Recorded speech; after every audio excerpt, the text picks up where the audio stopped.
Texas, so it was just Dad and me living in a double-wide trailer on the outskirts of town. My dad could hurt with his hands, but he could also heal with them. Painkillers were no match for his hands on my mom's head when she had migraines.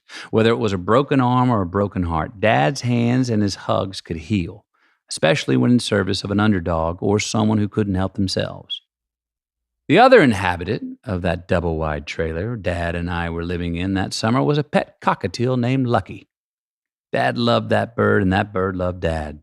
He'd open her cage each morning and let her fly around the trailer. She'd roost on his shoulder while he walked around and perch on his forearm while he petted her. He talked to Lucky. Lucky talked to him. We only put Lucky back in her cage at night to sleep. The rest of the time, Lucky was loose in the trailer, morning until night. The only rule was you had to watch it when you exited or entered the door so Lucky didn't get out.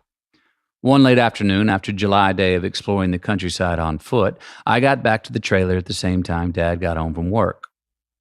When we got inside, Lucky wasn't there to greet Dad like she always did. We looked all over. No Lucky. Shit, I thought. Did I accidentally let her out this morning when I left? Did anyone else come over today while we were gone? Seconds later, I heard Dad in the back of the trailer. Oh, God, no, Lucky.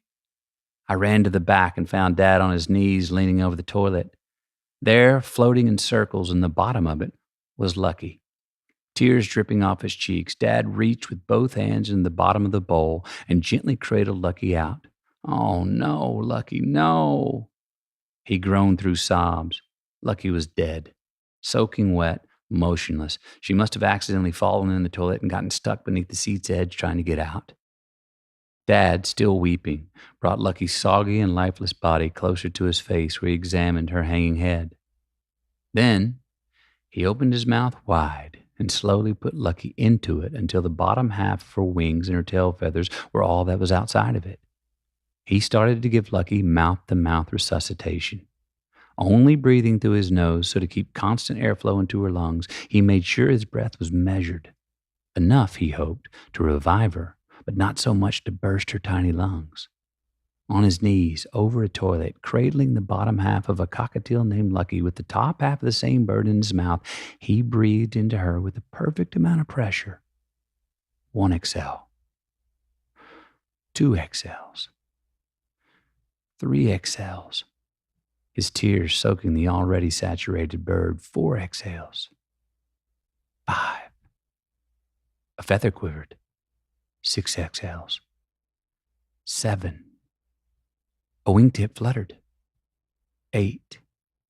Dad lightly loosened his grip and released some pressure from his lips. 9. Another wing tried to flap. He opened his mouth slightly wider. 10. And that's when we heard, coming from inside my father's mouth, a small chirp. Now, with tears of pain turning to tears of joy, Dad gently removed Lucky's torso and head from his mouth. Lucky twitched some toilet water and saliva off her head. Now, face to face, they looked into each other's eyes. She was dead. Now, she was alive. Lucky lived another 8 years. God's Lucky. The goddess of luck is Fortune. Fortune is the sister of fate. Fate is the divine order, and the divine order is God. So, as far as I can tell, if you believe in luck, you believe in God.